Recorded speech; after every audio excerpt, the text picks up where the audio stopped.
mooy si mu wax ci CFA ci génn Sénégal ci franc CFA ci monnaie bi waxu ko pratiquement tudd ko. Nous avions toujours dit que le CFA tel qu'il était ne correspondait pas aux besoins réels de notre pays. J'ai entendu qu'il parle au départ waxu loolu abroger la loi sur comment on appelle l'amnistie. Dans les semaines à venir, un projet de loi rapportant la loi d'amnistie votée le 6 mars 2024 par la précédente législature. Salam gars yi maa leen di ziar bu baax a baax tey Omar Sow la ñuy dem déglu ji après ñëwaat léegi démb vaaroon nañ fi François Hélène Gueye vidéo baa ngi nii ku ko seetaanagul demal nga seetaani ko tey nag Omar Sow moo aay gars yi ñu dem seetaani vidéo bi après ñëwaat léegi. mais gis nañu DPGM bi lu ci ëpp bokk dàgg sant la gis nañu DPGM lu ci ëpp bokk fayonte la lu ci ëpp bokk populisme la leneen aussi ñu ngi ko doon xaar tey lu tax mu lancé woon ko tey lu tax mu nekk un panafricain gars yi di ko coow mooy si mu wax ci CFA ci génn Sénégal ci franc CFA ci monnaie bi waxu ko pratiquement tudd ko te loolu je pense que tey toujours ci wax ay waxatem xaar nañ ko. Vous savez, souvent on pose le débat du CFA avec beaucoup de passion. Nous, suñu position dafa yàgg claire, on est logique avec nous-mêmes. Nous avions toujours dit que le CFA tel qu'il était ne correspondait pas aux besoins réels de notre pays. L'outil monétaire, ak li mu war a jëriñ, mënu koo jëriñ avec le CFA tel qu'il est. Je ne vais pas entrer dans des développements techniques, on avait dit qu'il faut que ça soit réformé. Suñ ko mënee am dans le cadre bi ñu bokk UEMOA, parce qu'il y a énormément d'avantages à être dans ce cadre-là. Énormément. Mais il y a des inconvénients. Puisque nous sommes des panafricains, et le panafricanisme commence par les espaces communautaires. Ñu ne du ñu jóg rek ne génn nañu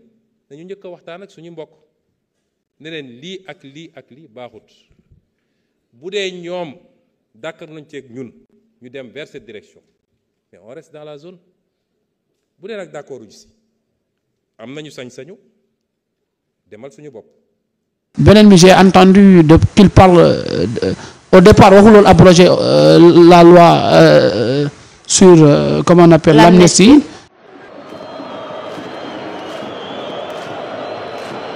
Et la prise en charge judiciaire des dossiers des victimes de la période préélectorale. À cet effet, en plus de l'inscription budgétaire de crédits destinés aux victimes, il sera proposé à votre auguste Assemblée, dans les semaines à venir, un projet de loi rapportant la loi d'amnistie votée le 6 mars 2024 par la précédente législature. Pour que toute la lumière soit enfin faite et les responsabilités établies de quelque bord qu'elle se situe. Il ne s'agit pas ici de chasse aux sorcières, encore moins de vengeance, car aucun sentiment de revanche ne nous anime. Loin de là. Il s'agit simplement de justice, pilier sans lequel aucune paix sociale ne peut être garantie. Parce que moom xam na lu ci nekk ci loi bi te moom il a négocié pour que ñu def loi bi moo tax Ousmane Sonko il a insisté qu'il n'y a pas de négociation. Il ment bu ko waxee waxul dëgg. Je pense que il n'osera pas le dire encore et devant certaines personnes. Il sait ce que la loi et c'est cette loi-là il a négocié, il a discuté pour que loi boobu am. Mais dañu seetlu à chaque fois Oumar ci loi boobu noonu amnistie bi on dirait que ñi nga xamante ne ñoo nekk ci kujje gi ñoom ñooy artu ñoom ñooy menacer naan voilà il faut faire face aux conséquences alors que ñoom ils sont prêts pour daal di abroger li nga xamante ni mooy. xam nga dama ne abroger dafa xam nga il faut que ñu arrêter le discours de populisme. mooy lan tey aujourd'hui lorsqu'on abroge cette loi lui en tant que premier ministre il ira en prison. Bassirou Diomaye Faye en tant que président de la République ira en prison. Comment? Mais loi bi moo leen génne donc bu ñu abrégé loi bi bu loi bi comment on appelle bu ñu delluwaat ci loi bi ñoom ñëpp dañuy dem kaso. ñu génn ne loi d'amnistie bi de façon voté nañ ko ba pare ça a bénéficié à Pastef waaw léegi Pastef la bénéficié woon Pastef bëggatul bëggul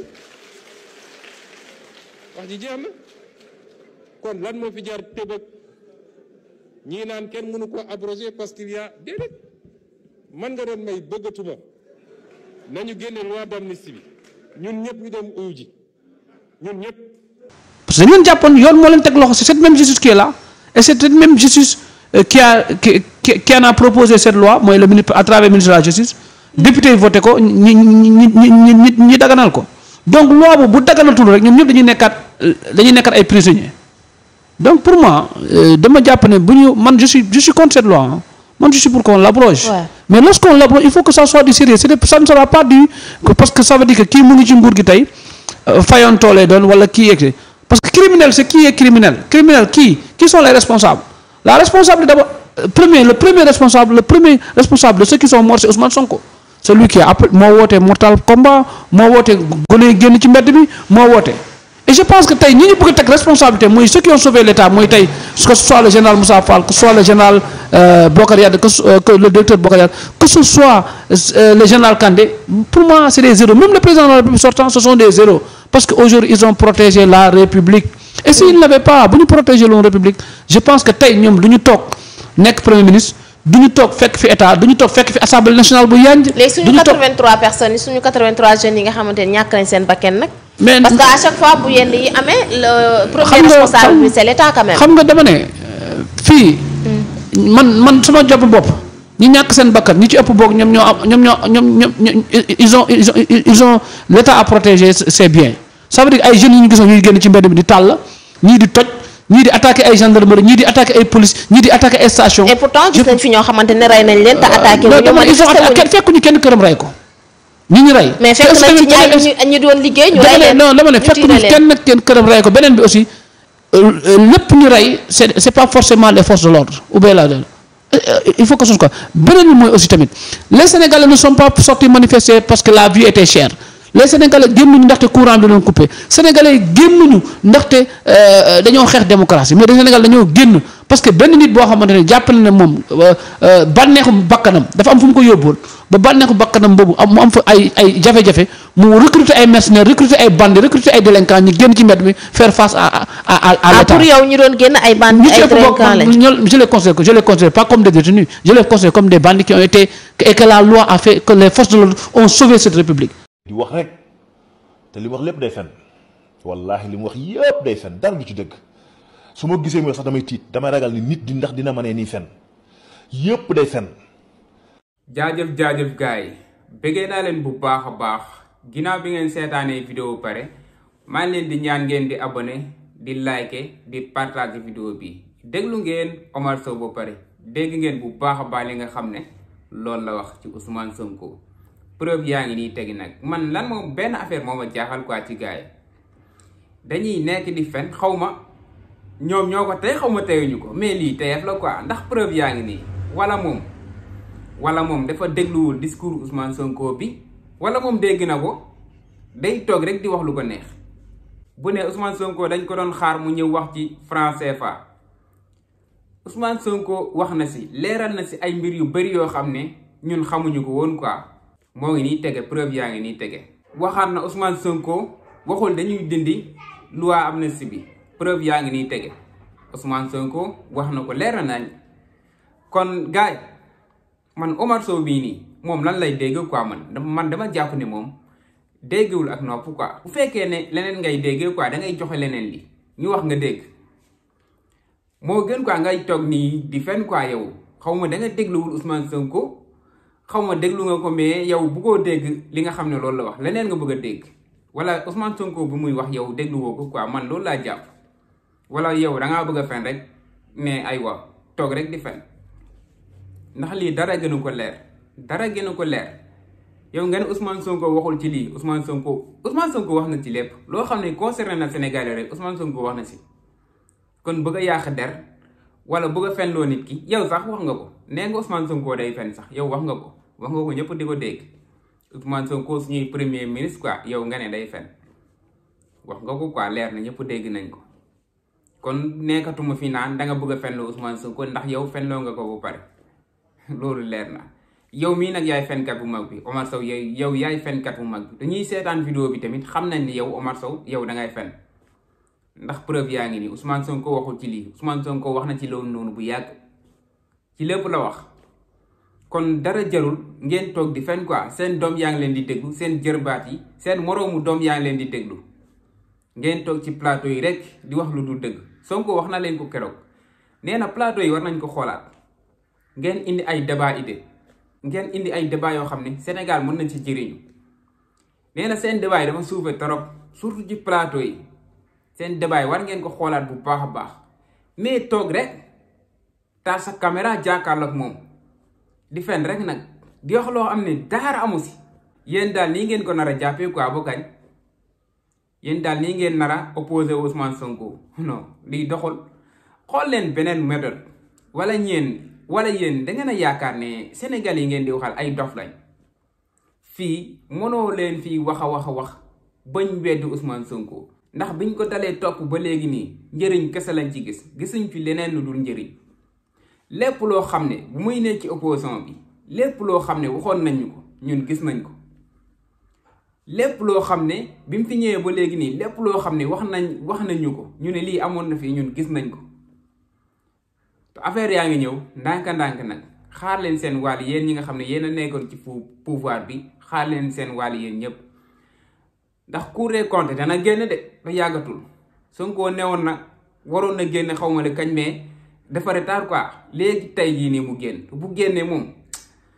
wallaay ku loxoom texoon ci soos bi rek dana metti ci yow torop te gëm naa ne ñi nga xam ne ñoo jeganu Macky Sall yow Omar Sow ci nga bokkoon léegi nag Macky Sall dem na gañe nañ ko dem na yow nee nga bàyyi nga ko quoi léegi yaa ngi ci Amadou Ba kuy gën a taq fii nii moo la raw yéen daal waa APR yi yéen non man comprendre ma sax quoi comprendre ma xaar leen ba affaire bi génn rek lépp loo xam ne Ousmane Sonko waxoon na ko ngeen weddi ko ñun gis na teg nañ si bët Ousmane Sonko mosuñoo wax loo xam ne ñun gisuñu ko te lu muy wax ni bu fekkee noonu la amee moom bilaay yéen da ngeen ko layoo ji danañ leen woo yéen ñëpp benn par benn ngeen dem wuy ji leeral xaalis bi fan la jóge ak fan la dugg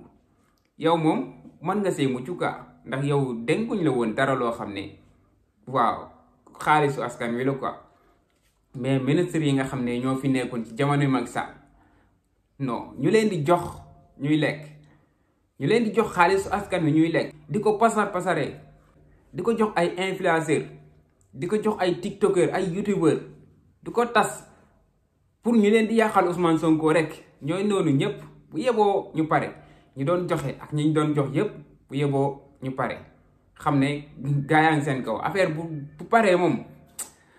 billaay yuuxu sax dana jib fuñ ko foogawulee ndax am na ñoo xam ne gars yi dañu jàpp ni ñu sérieux lañ ñu respecté seen bopp lañ nit danga war a respecté sa bopp mooy alalu jàmbur bàyyi fa quoi bul laal yëfu jàmbur bul laal boo ko defee rek kenn du la yeb loolu mooy respect bi njëkk bi nga war a jox sa bopp loo moomul bàyyi ko fa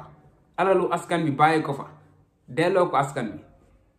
yow li ñëpp bokk yow nga bëgg a jël yow kese dugal sa poos bu pare yow nga ne dañ may respecté quoi par la force loolu fan la am sàcc kay ak kuy làq sàcc ñoom ñëpp a yem boole rek dugal ci kaso bi yéen ñëpp ay dugg incha allah waaw loolu dafa leer Macky Sall nag ak ñi nga xam ne ñoo toppoon si ginnaawam yaakaar naa ne fu ñuy mujjee du neex de nañ dem rek Omar Sow moom kii moom gëmul dara moom ñeme na jàkkaarloog asamaan si nii ne lii du asamaan booy xool ñi dàq wax lu dul dëgg biir APR Omar Sow mii bu mu la raw ci la bokk waaw Omar Sow mii nii ci ñi dàq fenn APR la bokk quoi loolu moom bu yeboo mu leer leen yéen ñëpp gars yi bëggee naa leen bu baax a baax abonné leen di aimer di partager vidéo bi jaajëf sama gars yi di wax rek te li mu wax lépp day fen wallahi li mu wax yëpp day fen dara du ci dëgg